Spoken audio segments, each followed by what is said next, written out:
Ladies and gentlemen, the champ is here. Wow, the champ is here. Hi everyone, it's me, Whitney, the champ. Hardly. So the last time I made a video, I was trying to fundraise for the Chicago Marathon. I finished the Chicago Marathon. Sorry it took me forever to update. It was not like anything I expected, seriously. So about 2 weeks before the race, it was very stressful. My legs were really tight. I was not in the best condition before the race, and I was very stressed out until like the day before the race. I was so stressed out. The night before the race, it was a wonderful night. I spent it with my family, and so it was a really nice night. I should have just been like resting and relaxing before the race, but we were out and about, and that honestly I felt kind of tired before the race, which is not a good thing. So race day comes. That morning I was just like, I have no idea what I'm doing. Good luck to me. It was just, and also I was so distracted. I don't think mentally I was ready at all. Let's just do this. You know, I trained, I don't know what else to do. Let's just do it. So I get to the race, the place, the corals, the starting corals, and I'm just relaxing. Cool thing was you see all kinds of people, all shapes and sizes, all levels. So that actually made me feel a lot better. Everyone in my group was like, let's just do what we can. But it was like so many people, which was really nice to see because, you know, the pandemic, just like people come together again. Started running the race, was looking for my parents. My parents gotta switch up their style because there are so many black dads wearing a red shirt, bald, and glasses. There's just too many black dads that look like that. I started running up to this dad, thinking it was my dad. It was not my dad. So my dad's got, anyway, so I'm just like running, and I was like really nervous about my body failing. And then at mile 5, my knee starts hurting. And it's the kind of hurting the knee where you can't run. It just like stops you. This is so bad. So I pulled over to the side and I kind of stretched. I was like, okay, just slow down. I wasn't even going fast, but I was like, just slow down. It'll be okay. I was like praying. I was like, God, get me through this. This is not good. I tried to run again and I feel fine. I mean, it was hurting a little bit, but not so bad where I couldn't run. So then I kind of got my groove on, I kept running and I felt okay. The weather conditions were not the best. It was on the warmer side. I think it was like 72. I mean, Chicago Marathon, it's so well put together. Every mile they have relief, like water sprinklers, and they kept spraying me in my face, and I was like, stop. And they have food at every mile and medic and all this. So there's like, they take care of you, but still like the weather conditions weren't the best. I felt okay and I just like kept going. Then mile 10, I was like, like that feeling. I knew I was gonna see my parents at mile 15. So I was like, okay, just run the half marathon and then you can kind of like take a quick break and then you'll be able to see your parents. That was like what I was thinking. I was like in a lot of pain at the half marathon mark. Okay, it's okay, just keep going, just keep going. So by the time I got to my parents at the 15-mile mark, my legs were killing me, and I've never had that kind of feeling ever before in my life. But I saw my parents. I pretty much ran the whole 15 miles, right? So I was like really proud of myself for doing that, but also I was like dying in pain. And I've never felt that kind of pain before. And then after that, they're like, okay, we're gonna see you at mile 19 or whatever. I was like, I'm really tired. And also I think I was kind of like losing my mind at this point. This is a lot. When I was doing it, I was like, it finally hit me. I'm like, okay, this is a lot of work. But you know, mile 15, I was like, okay, just 11 miles left, right? And then I keep running, and then I pass the charity team. I see the charity team hugs and saying hi, and I keep going, and I'm so tired. And then like, so I like ran a little bit past mile 15, and I was like, okay, I'm gonna like walk for a mile. Then something happened to me that's never happened to me before in my life.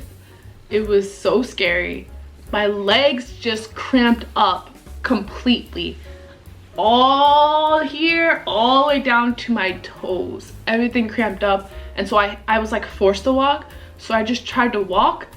And then it felt like I lost control of my legs. And I blinked. And then the next thing you know, I'm sitting on the floor, on the ground. I stopped and I was like,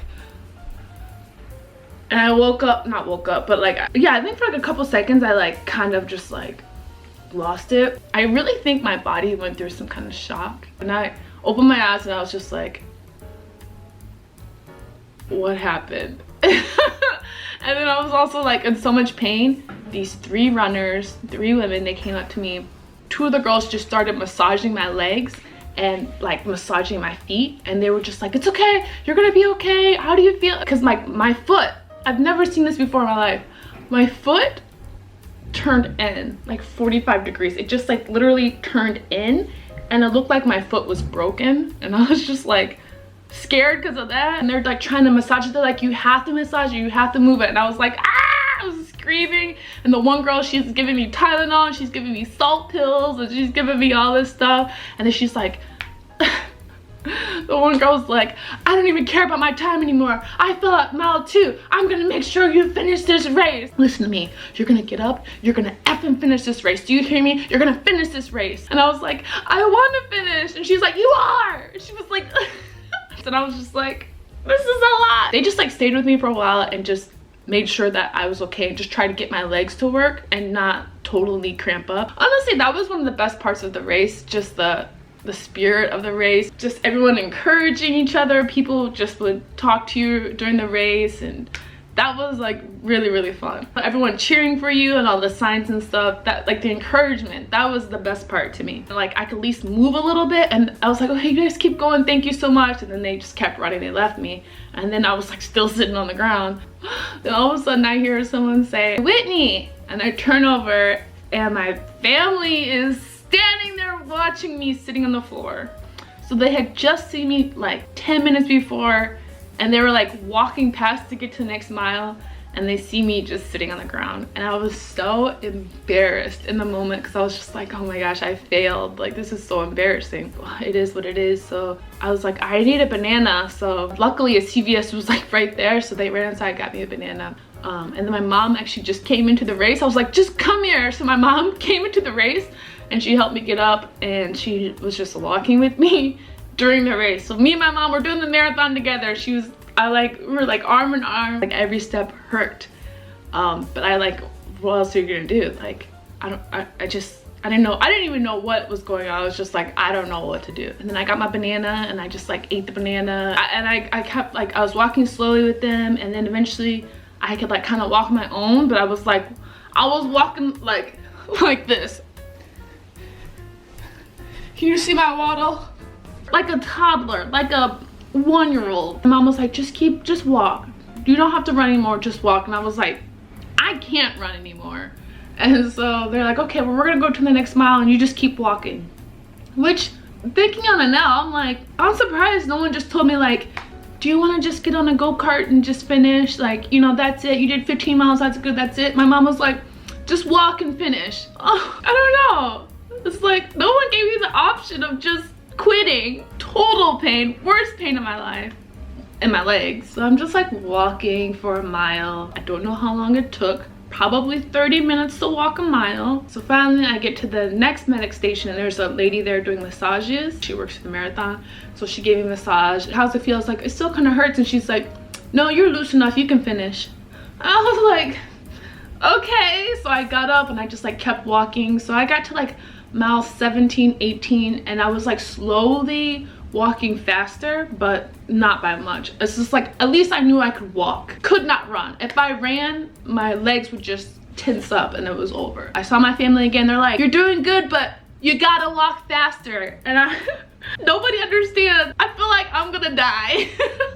I'm like, everyone's telling me to just finish, but I feel like I can't. Anyway, so I like tried to pick up the pace a little bit, and oh, by that time, you know, they're giving me lots of food. Actually, I think that really helped me. I had Twizzlers, Goldfish, I had like these Gatorade chews, but oh, I had like 3 bananas. And I really think that did give me the energy I needed. That's something I have to work on. Yeah, by the time I got to mile 19, I was like, oh my gosh, I have 7 miles left. There's no way I can finish these 7 miles.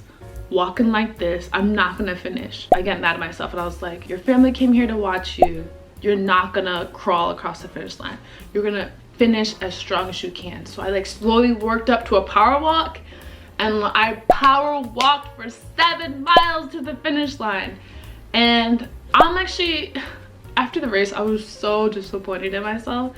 And for a couple days after, I was disappointed, but now when I think about it, I'm so proud of myself because that power walk was strong. That was a strong power walk. People were like really cheering for me, so I really think I gave it the best I could give it. Even though I couldn't run, I really feel like I gave it 150%. I was like, my arms was like this, you guys. I'm not kidding. For 7 miles straight. I wasn't just walking like this. I was like this. One of the best things about the marathon, like I said, like people were so encouraging. And like at mile 24, there's this guy. I mean, I was in the back of the pack. And so it was like people who, you know, are walking or slowly jogging, people injured like me. You never know. So we're like the slowest people, obviously. And then this one guy on the sidelines, he's just coaching us. He's like, listen to me, you guys. You got 2 miles left. You turn this corner. You guys finish strong. Come on, you got it. Come on, chin up. Come on, that's right. Pump those on. He's just like encouraging us and coaching us. And just people like that made it so much fun and motivating. And I was like really inspired just seeing all kinds of people run. I saw my family one last time, and that was at mile 25. I think it was 25. I saw my family. Yeah. I think so. And so when I saw that, I was like, I was focused. I gave them some of my stuff and I was like, here. I was like focused and like walked away. I didn't even talk to them because I just wanted to finish. It was like 200 meters and I was thinking like, I wanna try to run across the last 200 meters. Even if I like run and I fall, that's fine. I wanna at least try. So the last 200 meters, I start to jog. Suddenly, my legs were able to jog. Not just a little bit, I was going kind of fast. I was like, wait, hold up.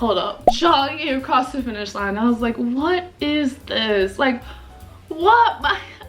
I was so mad at my legs. I was so mad at my legs. I jogged across the finish line.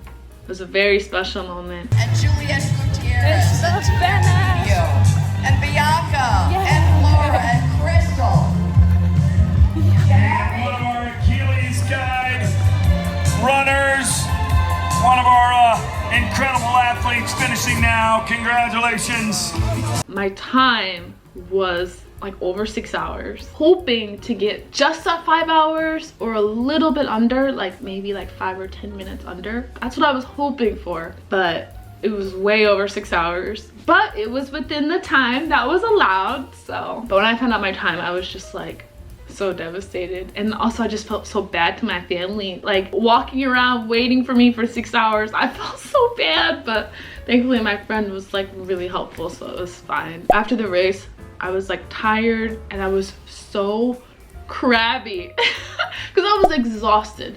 It was an exhaustion I've never experienced before in my life, and I think I just didn't know how to handle it. I wasn't like mean, but I was just like so not in a good mood. It was so nice because afterwards so many people came up, not so many people, but a couple people came up to me and they're like, I saw that you fell and I'm happy that you finished and good for you. They were like really encouraging, and so that was just really nice. And that actually made me proud because it's like people saw me fall but I still finished, you know. And I was like going through it. So yeah, afterwards I was like in so much pain. It was like impossible to catch an Uber because of the marathon, like everything closed off, so we had to take the train. Going up those steps was torture.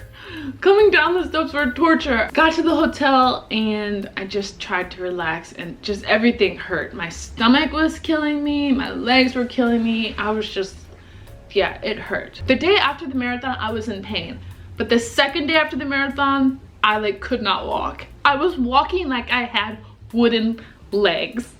I don't know how I know what wooden legs feels like, but that's exactly what it felt like. Literally like a pirate on wooden legs. It was so weird. I had to just recover for a couple days. Some people say you recover for 1 day for every mile that you ran, for like 26 days. But it took me a good 4 days to recover. And then after I was recovering, that's when I like started to feel proud of myself. I let the disappointment and embarrassment go, and I was just really proud because, you know, I fell.